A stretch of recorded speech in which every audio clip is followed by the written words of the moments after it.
Do you believe in unicorns?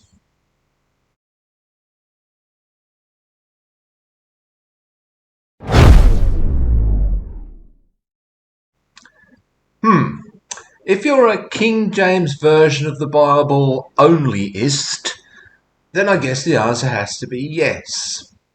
And yes, King James version onlyism, and that's a mouthful, is a thing. There actually are people who believe that the only valid English translation of the Bible is the King James Version, published, obviously, during the reign of King James I of England, King James VI of Scotland, in 1611. Now, I don't know how widespread this particular ism is, but it's most prevalent in the USA, of course, within certain fundamentalist and independent Baptist churches, of course.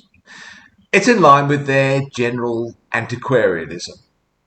There are several Bible colleges in the USA, such as Pensacola Christian College and Hyles Anderson College, which promote exclusive use of the King James Version. Let's just call it the KJV from now on.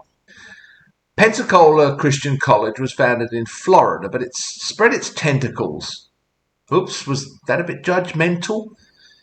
It's extended its reach into other states, and according to their website anyway, into other countries. This is a school, a place where you send your kids for an education. It's not a Bible college, though they did branch out into that too. Hyles Anderson College is a Bible college in Indiana. According to their website, God has divinely preserved his words for English-speaking people in the King James Version. Rumour has it that Jack Hyles, who founded HAC, didn't think that PCC, that's the other one, was quite KJV onlyist enough, and what a lot of initialisms that was. I haven't found any reliable source to confirm that, but the narrower your worldview becomes, obviously, the more others who don't share precisely that view are wrong. Eventually, I guess it becomes me-onlyism. My interpretation of the King James Version onlyism. Hopefully this KJV onlyism represents only a tiny minority of people, even within the evangelical fundamentalist biblical Christian soup of the USA.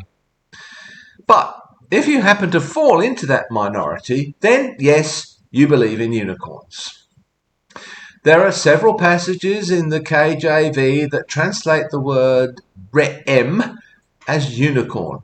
Here's just a few of those. God brought them out of Egypt. He hath, as it were, the strength of an unicorn. His glory is like the firstling of his bullock, and his horns are like the horns of unicorns. Will the unicorn be willing to serve thee, or abide by thy crib? He maketh them also to skip like a calf, Lebanon and Sirion like a young unicorn. The word re'em is probably related to the Akkadian word rimu, which refers to a wild bull, and possibly to the now extinct auroch. Interestingly, in at least two of those quotes, it's teamed up with some kind of bovine animal. His glory is like the firstling of his bullock, and his horns are like the horns of unicorns. He maketh them also to skip like a calf, Lebanon and Sirion like a young unicorn. So even in that context, that suggests that it's actually referring probably to some kind of bovine animal. Linguists studying ancient Semitic languages think that the translation as wild bull or wild ox or something along those lines is probably the most appropriate. Now, in using the translation unicorn, the KJV was probably just following the earlier Wycliffe Bible of the 14th century and the Geneva Bible of 1560. The translators of the KJV also relied heavily on the Latin translation of the Bible called the Vulgate, which translates re'em as unicornis. In medieval Europe, unicorns were well entrenched in bestiaries and mythology, and these describe the unicorn as if it was a real animal. After all, their knowledge of the world's fauna was not extensive. The unicorn also had significant symbolic and allegorical meanings, often associated with purity, strength, and therefore, yes, Christ. So the translators of the KJV may have chosen unicorn because earlier English and Latin translations had used it, and also perhaps because it would have resonated with readers of the time who would understand that rich symbolism. Later translations have generally used wild ox or some variant of this, because, it's actually a more accurate translation. As far as I'm aware, there's no evidence that the Hebrew people believed in this medieval mythological beast. And sorry, but they weren't on the ark. It's just that medieval and post-medieval people tended to project their own views and customs back into biblical times, as they did, for example, with things like dress and architecture. And maybe we do that too. Just a thought.